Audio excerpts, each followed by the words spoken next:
humans of the internet, and also Megan. Um, we decided that we would do some little interviews just when people hit level 15 as like level 15 interviews, because 15 is a big number. And it means that you've done 10 Horde adventures to get to level 15 successfully. So you and Hela and Bomba, I think, are in the running to be the first to hit 15. So we're kind of pre-recording them to make sure that we have them available once that happens. And yeah, assuming, of course, that I don't kill you before then. It's hard to do that, though. Yeah, it is hard to kill Eclipsis. So I guess just to start off with, I thought that maybe we could do a brief introduction of you and Eclipsis and how you came to the Horde and what Eclipsis is kind of maybe a little bit more in depth about where she comes from and what her thing is and how she ended up here. If you want to talk about that for a little bit. Well, I ended up in the Horde because of Critical Role and Critter Gifting, which technically I got to Critical Role from my older sister, who's also in the Horde. She also in the Horde. Yep.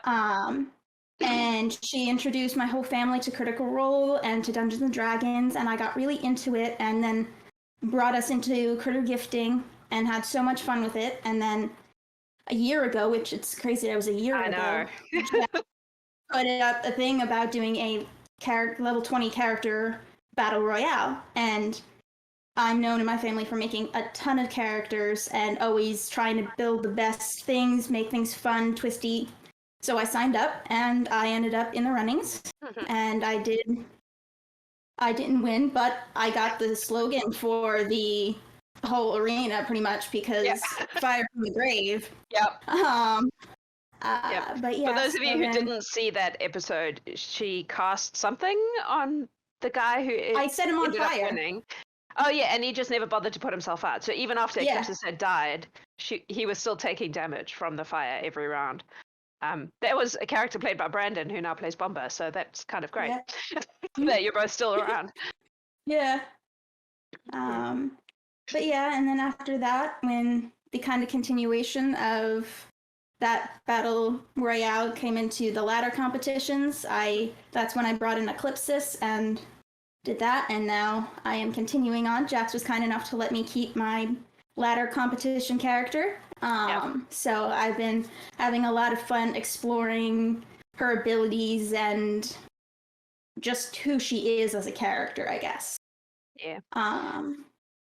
Yeah, I guess from my point, like, this was intended as a thing that we did between ladder competitions, and it is actually so much more fun than the ladder ever was. I think not just for me, I think it's fun for everyone else too, in a way that the ladder never was. So we are just going to quietly set that aside, I think, and just keep doing this. Yeah. This is great. Yeah, it is. It's a lot of fun because you get the battle, but it's also not just pure battle. Yeah. And player versus player in D&D is just... It's hard. It's hard to do in a way that doesn't end up with people feeling hurt for various reasons. Yes. So. Yeah. Okay, so for Eclipsis, what is her... who was she before she showed up in the ladies' world? I guess. Well, she was part of a big family. She's one of 13 children, so she has 12 siblings, and one of which is her twin brother. Fun fact, Eclipsis is not actually her real name, but she changed it when she left the Underdark. But prior to leaving the Underdark, she was a guard because she loved battle and protecting people, which is where she gets her sense of no man left behind and, sacrifice for the greater good. But she really just wanted to fight more, so she ended up getting involved in an underground fighting ring and did really well and beat the top guy, and the top guy was not happy with that, so he reported her to the guards and she got kicked out of her city. So she just started wandering around, and she decided she didn't want to tarnish her family's name, so she changed her name to Eclipsis. So do you know what her real name is? Yes, I do. Venaby. Oh, okay. I was going to say, you don't have to tell us. No, that's fine. Cool. Yeah. All right. Sweet. Yeah. Um, so I guess part of what's interesting to me about doing these things is I like to mess with standard formats, as you may have noticed. So the Horde is not like a normal D&D campaign because it's literally just a series of one-shots. But there's now developed a bit of an overarching story to that Mm-hmm. like I knew some stuff, but a lot of it has just come about because people have asked me questions and I've gone, oh shit, I need an answer to that question. So I've come up with an answer to the question and that's turned into lore, which I think happens to a lot of DMs. Yes. So I guess my question for you is what is it like to play in something like this, which is you level quite quickly because it's one adventure and you level, one adventure and you level. And that has these little discrete kind of stories within a bigger story arc. I definitely think it's a lot of fun. At first, I was weird about it because I'm like, this seems like it's gonna be really awkward and kind of disjointed, and I didn't think it was gonna go well. But I'm like, hey, it's something Jax is doing, and Jax's things always end up really awesome. So why not? But it's a lot of fun because it really is. You get the battle aspect and being able to kill monsters and defeat things, but it's not just that. You get enough of like role play and you get to use your abilities and have interpersonal drama and just interactions. And it just makes it really fun, but it's also not like super stressful like commitment wise. Like it feels just much more loose and free, and when I have time to play a game or say something in chat, I do it, but if I don't, I'm okay. Which is how it started out. Like it started out, the Gallant Horde was a name that I stole from when I was playing with my friends, like not on stream in Wellington, which Will was in, who plays Artbeck. And that was the whole concept, was that if we did a series of adventures based around this guild, then people could step in and out as their lives allowed. And so we basically just took that and expanded it for this. Speaking of big story arcs, Eclipsis has unwittingly found herself right at the center of the big story arc in this game. How do you, Megan, and how does Eclipsis feel about the stuff that has been revealed so far, and how central you suddenly have become to that? Yeah, I think it's super awesome. I am so excited every time I get a message from you that something's happening. I'm just so excited because I'm a sucker for character lore and things popping up that you don't expect. Because obviously, I had mentioned wanting to, have my Warlock patron be the lady just because I couldn't find a different patron that just worked. And I'm like, oh, she's a super powerful being. That's not a bad idea. And then how you were able to kind of twist that and make it kind of something else, but still keep it the same was really cool. And I love the fact that, in trying to not sound like super selfish or self-absorbed, but I love that I'm kind of at the center of this. It's cool for being a character. Yep. As far as Eclipsis, I think she's confused about it because she's not used to being the center of things. She just, she took this pact with her Warlock patron because it was just a way to get more power to be a better fighter. Mm-hmm. She never expected to, have this big of a occurrence kind of happen, and it's crazy for her, and she's still trying to figure out how to process it. Right. So for people who don't hang out in our Discord and have missed this, Eclipsis's Warlock patron is Queen Mab, who it turns out is the lady's sister. And she has basically tasked Eclipsis with protecting her sister. From whom? We don't know. But yeah, it was at the center of the big reveal that the lady is in fact Titania, the queen of the Summer Court, and a rather powerful archfey, sorry. Yeah. I also wanted to ask you how you feel Mab combines with your goddess. Because I know who your goddess is. Does Eclipsis know who it is? No. No. So this is, again, just something she signed up for but didn't really think through. And it's not even that she signed up for it. The way I looked at it is she was this warrior child that was a young prodigy, and then there was just suddenly this voice in her head. Right. And she just kind of thought it was an imaginary friend kind of a thing, but the voice just kind of stuck with her, so she's just, okay, everybody must have this. She doesn't think anything different of it, so she has no idea that it's, a goddess that's giving her these powers. Right. How do you feel like that complements or causes conflict with Mab as a warlock patron?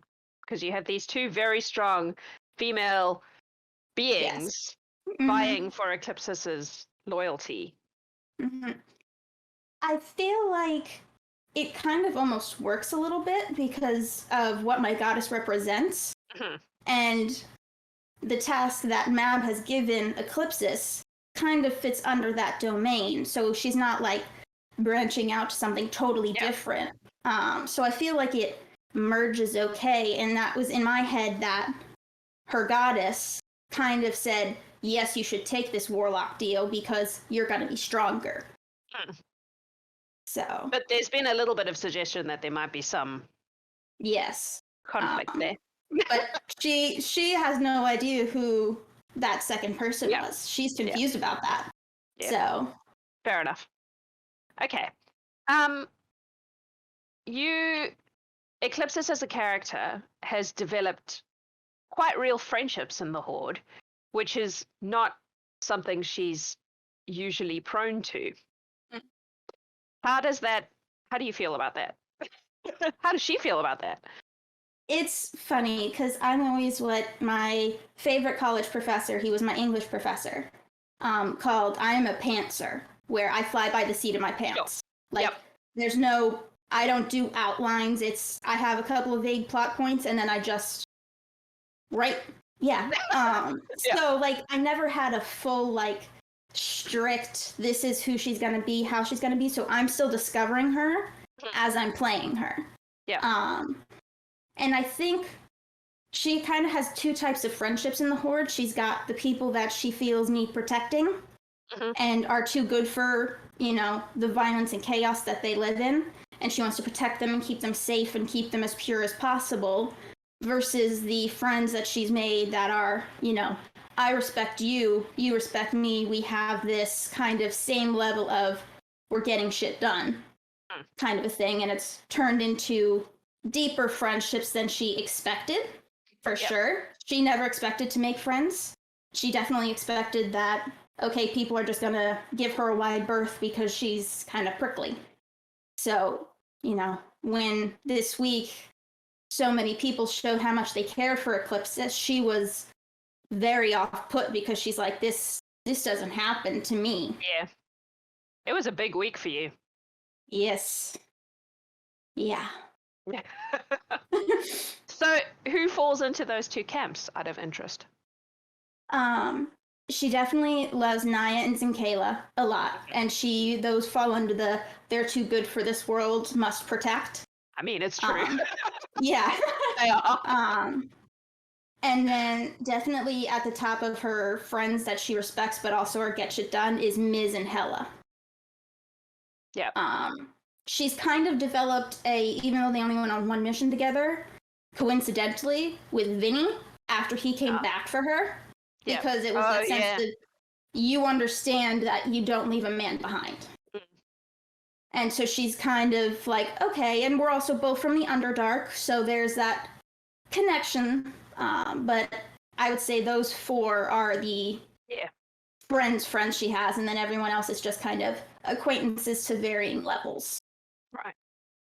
Cool. So by the time this airs, you will be level 15, which means you will only have 5 more missions. Yes. Is there anything Eclipsis wants to achieve before she hits that retirement point? I still haven't entirely worked out what that looks like, but we'll get there when we get there. Yeah, exactly. I don't know. I think she kind of wants to find a way to redeem herself and maybe be able to go home, because she cared a lot about her family. And in my head, a while ago she had Naya make her a small piece of dainty jewelry. Yeah. And she had sent that, and I had sent that back home to her youngest sister, who she cared very deeply for. So her hope is that she's going to do these great things and have kind of a, look, I'm a hero now, can I please come home kind of a thing. Right. So how does the lady being Titania feature into that? Because that's quite significant, given that she's a drow. Yeah. And your patron is Mab, who is technically the queen of the drow. Yeah. It was all a lot of very coincidental things, and I'm just like, I don't really know, but I think also Eclipsis kind of knows that there's that definition, or distance kind of thing between herself and drow and other elves. Yeah. But at the same time, she started being around a lot of different types of people in the Horde. So she's almost kind of forgot that she's considered different. Right. So to her, it's just because everyone in the Horde's a bit different. Yeah. Yeah. Okay. Do you? I guess. What am I trying to say? As a character outside of the Horde, like once you're done here and you go off into the world again, and whatever that looks like, because by then you may be like godlike power at that point, or not, who knows. Is there so her whole thing is just to be able to go home and not be a disgrace? That's what she wants.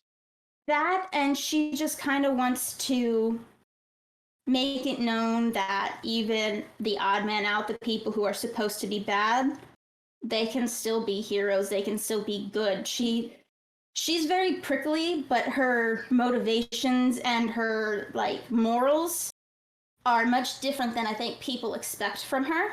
Yeah. Because she's just so smash, kill, move on. But it's like, I'm doing that so I can, if I kill it faster, it won't hurt anybody, you know? Or this is the mission I was given, I'm going to complete it.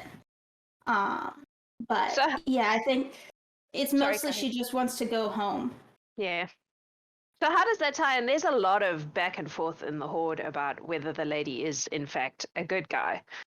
There's a lot of are we the baddies? That happens as a result of some of the missions she has sent people on. So how does that gel with Eclipsis? Does she think about that, or is it not relevant to her? I mean, she's thought about it a little bit, but she's definitely very morally gray. Yeah. You know, it's not black and white. Good is all relative. Mm-hmm. You know, for most of these missions that she's been on, the intentions have been good, like, you know, or we're just taking animals and she knows they're being put into a menagerie where things are okay, though she subconsciously knows after being in the ladder competition that these animals, you know, what their fate lies. But she's also kind of like, that's just circle of life kind of a thing. Right. And it's, if I don't do it, someone else is going to do it, so does it really matter? Yeah. Okay. So up to now, which is you're 14 now, yes? Mm-hmm. At recording of this. Yes. Do you have a favorite Horde moment?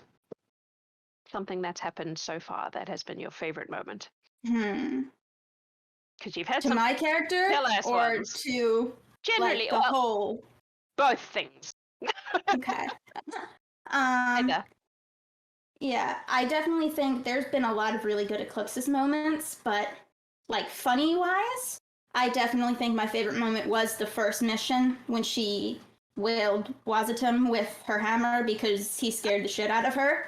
That's definitely one of my favorite moments just because it was such a yes and situation, and it was really fun. It just flowed, and it was like, and that it stuck around for so long, you know. That Wazatum was always kind of about it, yeah. Exactly. But I think also one of my favorite moments was when she was, at least in my head, it might not have been as much for other people, but when she was fighting that crazy blue undead thing, that she was ready to sacrifice her life for everybody else, to just get out of there, go, be safe, and she was ready to stand there and fight until her last breath to make sure everybody got out. And that was a very pivotal moment for me, I guess, with the character, and it kind of became one of my favorite That was a good moments. one. That was like, wasn't that a double nat 20 situation there? Was that the one where there was two? There were two in a row? There was I one don't where even there were, remember. You weren't supposed to be able to kill that monster, but yeah. oh well. This may sort of be a similar question, but do you have a favorite mission overall that you've been on? Favorite mission? I honestly think, I liked the first mission. I don't know if it was because we were fresh or just because it's dragons and everything with dragons is so much more fun. But like just there was a little dragon. It was just a little dragon, but it was still a dragon. But there was just a lot of, it was very carefree. You know, there was no tensions between characters yet. Everything was just chill and fun, and that was where I got my first head, which started the whole that Eclipsis collects the heads of the monsters she killed thing.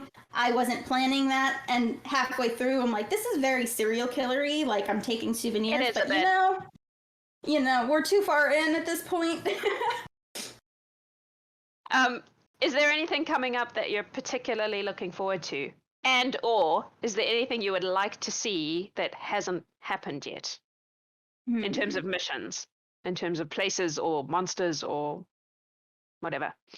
Well, I mean, you gave me a a dinosaur one, which yes, I did do probably that. I should have said that was my favorite mission because I do love me some dinosaurs. And now there's a dinosaur in the barracks, so now there's several, in fact. Yeah, and it sounds like we're awakening the one, maybe, possibly. Yeah, that could happen. Yeah. We already have an awakened badger. We're going to have an awakened triceratops as well. I mean, might as well. But I don't know. I'm definitely looking forward to the Demon's Bathhouse because I really like the whole demon fiend, all of that kind of stuff. In my first home game I ever did as a homebrew DM was all based in devils and demons and all of that lore. And anytime new lore for that comes out, I'm eating it up. So I'm very excited for this. Obviously, Eclipsis knows nothing, but Megan knows a lot. That game is cursed, though. We've had to move it twice, and we still haven't found the time to put it back. But I'm excited for it too because it's all prepped, which means that I won't have to do anything because I was already prepped for it when it got ditched last time. Okay. Is there anything else about this character or the Horde or your D&D life that you would like to share with us as you go into these last 5 levels of being Eclipsis? I think it's just that I want people to know that she isn't just a murder machine. Like, she gets that reputation, and I definitely see it because I play her that way, because she keeps things close to the chest. Yeah. But, like, she does care. She does want to help people, but... And then, obviously, that got revealed a lot this week, you know, especially because she, ever since Boomba's done a couple of questionable things to her, she hasn't really liked him.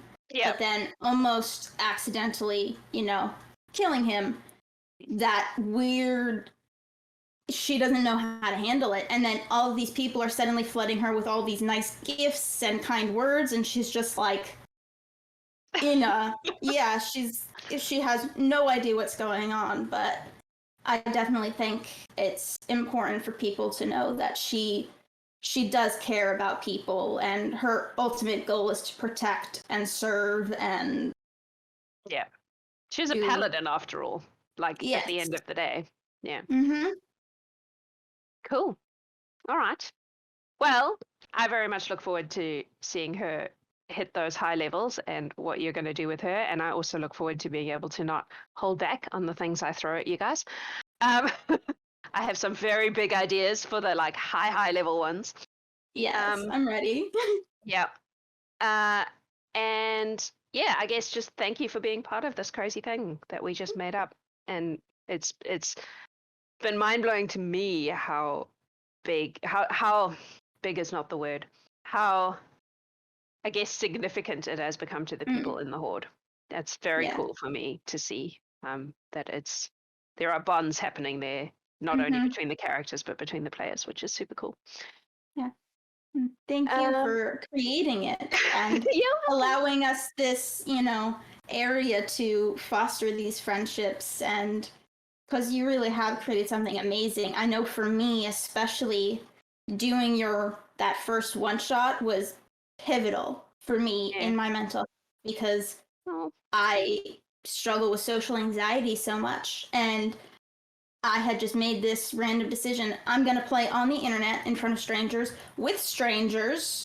And suddenly that turned my whole everything upside down. And it's something I'm very appreciative for. So well, thank you. I'm glad that it has been a positive thing, because it's been a positive thing for me too. I have a habit of making projects and then they become duties rather than fun, and this is still fun. So that's super cool. Yeah. Yeah. All right. Well, thank you. And we will see you in your next game, which I think for now is, are you playing this week? Yeah, Arcanoloth? Is that you? No, I'm not No. What is your next game? I think I'm the week after. I think I'm Elementals. Oh, yep. I think is the next one. Yep. So this will go live shortly after that, assuming you don't die. That is the assumption. Eclipsis is hard to kill, as you said. So yes. And yeah, we will see what you have up your sleeve as you go into these big levels. I look forward to it. Yes, me too. Thank you so much. And thank you everyone for watching us and for being part of this thing also, because we couldn't do it without an audience. We love you all. Mwah.